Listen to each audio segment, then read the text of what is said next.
Welcome back to another ZAGSBLOG recruiting roundup.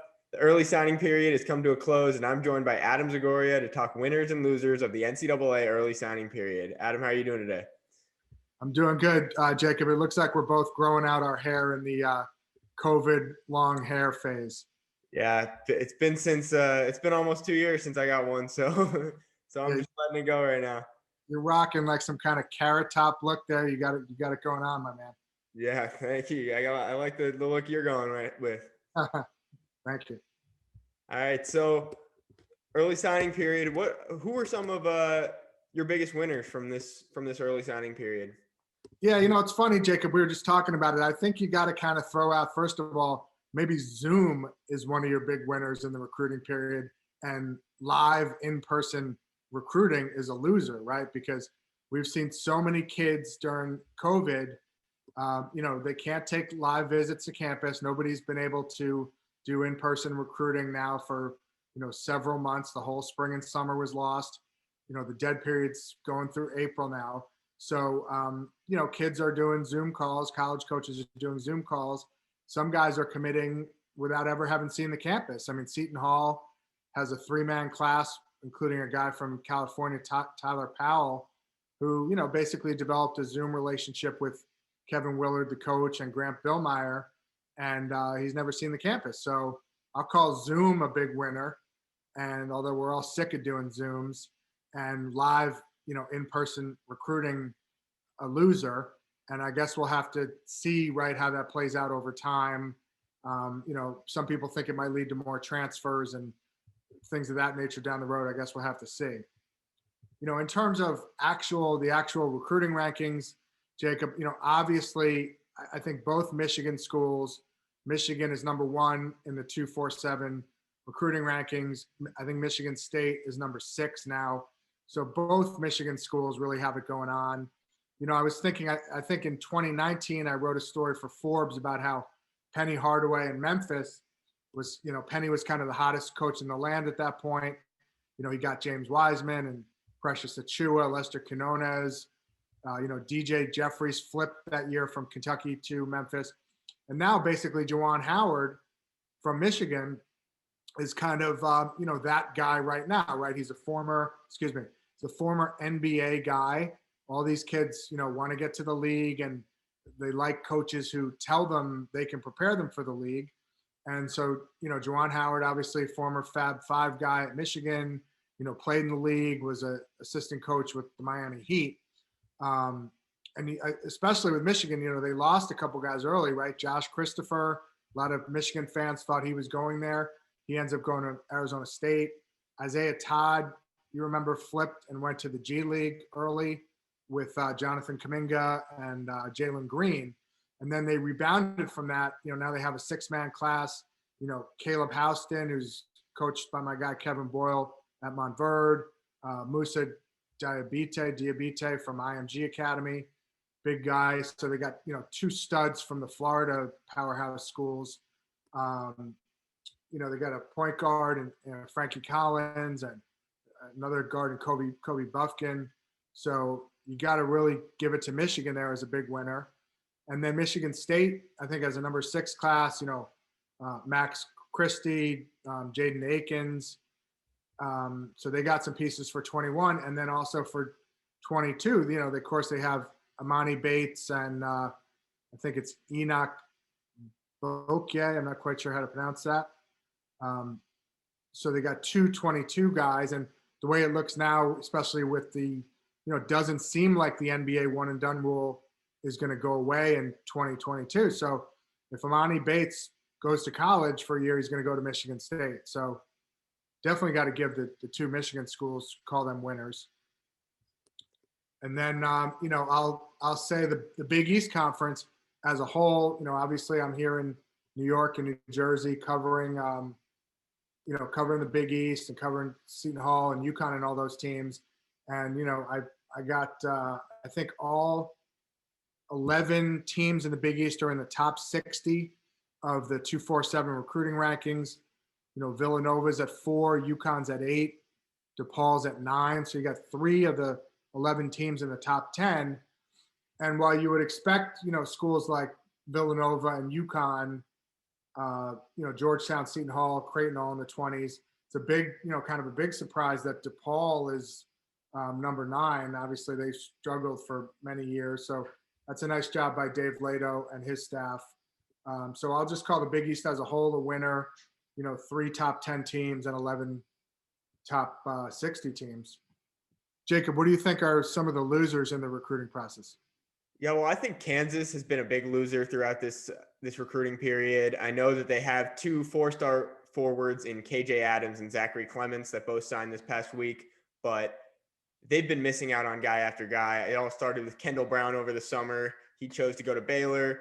They've missed out on guys J.D. Davison, Matthew Cleveland, then more recently junior college prospects Langston Wilson, who committed to Alabama.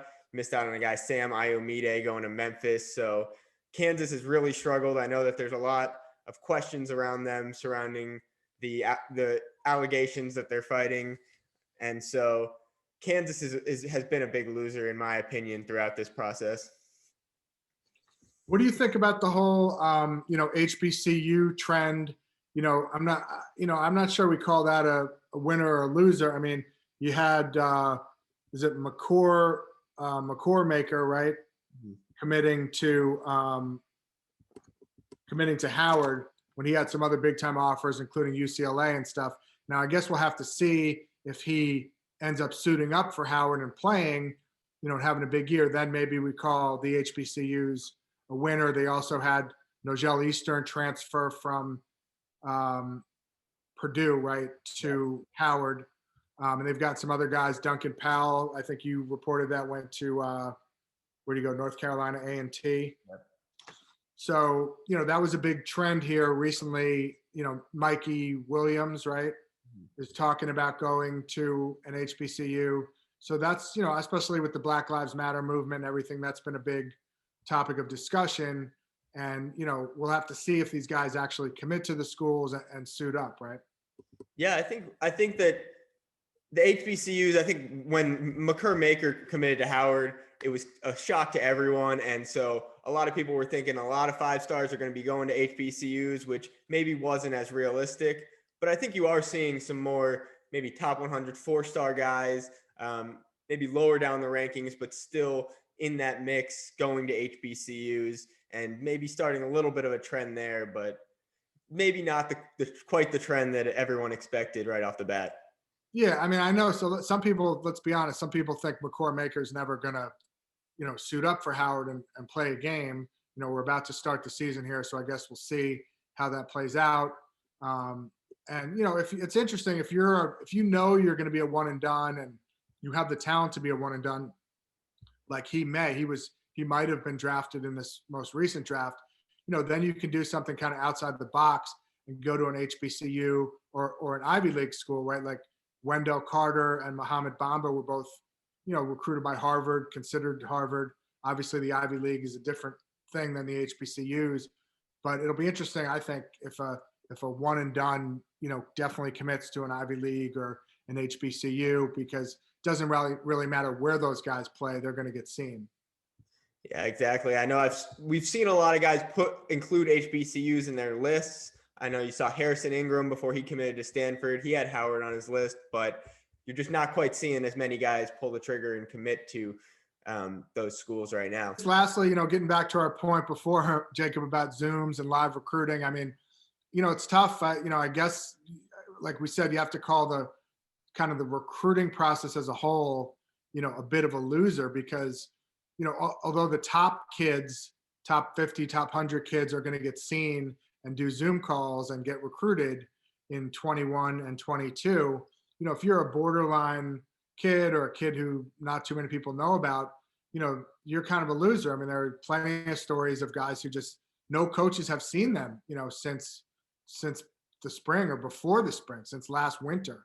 So those guys are getting hurt by the fact that they can't impress. It's kind of like, an NBA prospect who wasn't able to go to a workout for the summer and impress during a live workout. So, I think some of those borderline kids, guys who could make a name for themselves in the summer, got hurt by the whole COVID thing.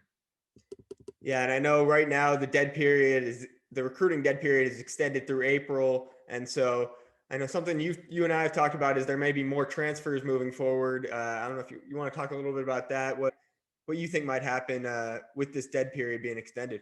Yeah, I mean, I think there were already like more than 1,000 guys in the transfer portal last year, so it's almost hard to imagine it getting worse. I mean, that's a lot of people. But yeah, there's a school of thought that, look, if I've never seen you play, or if I've only seen you play on videotape or YouTube, and then I take your commitment and you recruit to me, you come to my school, there's an increased chance that you're going to transfer eventually because maybe I don't really know your whole game and it's not that great a fit, or you haven't seen my campus, you haven't been to my school, or you've only been there, with your parents driving around when there aren't students on campus. So there's a lot of uncertainty there on both sides with the student athlete and the coaching staff. So I think we won't really know about that, for a year or two, and maybe we end up with 1,500 or 2,000 kids in the transfer portal. But I guess we'll see how that goes. And so we've talked about the winners and the losers, and really we've seen a lot of these top 100 guys already make their decisions, but there are still some uncommitted guys: Chet Holmgren, Patrick Baldwin, Jaden Hardy. What can we expect in this upcoming year with the remaining guys in this 2021 class? Yeah, I think a lot of these guys, I know with Chet, who was very impressive the other day, or whenever that was, a week ago, when he played Amani Bates' team on ESPN. I mean, Chet was, 7'1" guy, spinning in the lane, really agile, shooting the three, blocking shots. I've talked to his dad and his coach, and they're going to watch the college teams play this season. He's got Gonzaga and Minnesota and other schools, 7 schools on his list. I think some of those top guys are going to, wait through the season, see how the schools play, see how they fit into their, their offense, and then make a decision in the spring. I think a lot of people, Patrick Baldwin, I think a lot of people assume or project he's going to end up at Duke. But those guys are at the very top. They can really go wherever they want. So it's just a question of when they feel comfortable making a decision. Is there anyone you're keeping an eye on for the spring period? Well, so I know Mason Miller, he's going to be making his decision in the coming days, and he's down to Creighton in Indiana. So that's going to be a big addition with so many guys already committed. Really, every one of these top 100 guys that are making their decision now is going to have big implications for the remainder of this class. But I think, yeah, like you mentioned, Patrick Baldwin, Chet Holmgren, those guys will be big impact players right when they get to school. And so whichever school they choose, that's going to have a big effect on the recruiting as a whole. Yeah. And just to, kind of wrap it up, I mean, obviously it was, no recruiting in the spring and summer last year. I've been going to the Peach Jam, which is kind of the crown jewel of the summer recruiting experience for the last 10 years with my guy, Tom Konchowski. And, hopefully in the summer of 2021, we get back to some normalcy if there's a vaccine or whatever, and kids can get out, and we'll be back at the Peach Jam and stuff. But right now it's sort of hard to imagine a gym full of players running up and down, sweating, and touching each other, and a whole bunch of coaches and media guys crammed into a gym. I mean, that's the last thing we want right now. So we'll have to see if we get this all sorted out by the summer. Yeah. Otherwise it's going to be 2 summers in a row lost to COVID. Yeah, and that's definitely hurt. I know a lot of programs not being able to see these guys play in person, and that's really, it'll be interesting to see when the season starts what kind of how these fits work with these teams, and how much of a fit some of these guys are with their programs without seeing these teams in person. Adam, thank you for joining me. You can find Adam on Twitter at Adam Zagoria, and you can find me on Twitter at Jacob Polacheck. You can find all of our work on ZAGSBLOG.com. Adam, it was great having you on. Thanks, buddy. Stay safe. You too.